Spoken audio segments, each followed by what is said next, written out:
ഇന്നത്തെ ദിനം വളരെ നിർണായകമായ ഒരു ദിനമാണ്. നമ്മുടെ രാജ്യം സ്വാതന്ത്ര്യദിനം ആഘോഷിക്കുമ്പോൾ ഇസ്രായേലിലും ഒപ്പം തന്നെ ഹമാസുമായി നടത്തുന്ന ഒരു ചർച്ച ഇന്ന് നടക്കുന്നുണ്ട്. ഈജിപ്തും അമേരിക്കയും ഖത്തറും മുൻകൈ എടുത്തിട്ടാണ് ഇസ്രായേലും ഹമാസും തമ്മിലുള്ളൊരു ചർച്ച. ഈ ചർച്ചയാണ് ഏവരും ഉറ്റുനോക്കുന്നത്. കാരണം ഈ ചർച്ചയിൽ ഒരു വെടിനിർത്തലിലേക്ക് കാര്യങ്ങൾ പോകുമോ എന്ന് ലോകം ഉറ്റുനോക്കുന്നു. ഇവിടെ രണ്ട് പ്രധാനപ്പെട്ട കാര്യങ്ങളുണ്ട്. ഈ ചർച്ചയിൽ ഹമാസ് പങ്കെടുക്കില്ല എന്ന് അറിയിച്ചിട്ടുണ്ട്.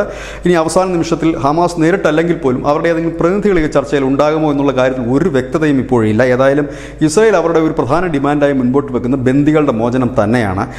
എന്നാൽ ഹമാസിൻ്റെ ഒരു തീരുമാനം അവർ നേരത്തെ പ്രഖ്യാപിച്ചത് വെടിനിർത്തലാണ്. ഇത് രണ്ടും ഇപ്പോൾ ഈ ചർച്ചയിൽ ഒരു തീരുമാനമാകാൻ യാതൊരു സാധ്യതയില്ല. പക്ഷേ ഇതല്ല ലോകത്തെ ഭയപ്പെടുത്തുന്നത്.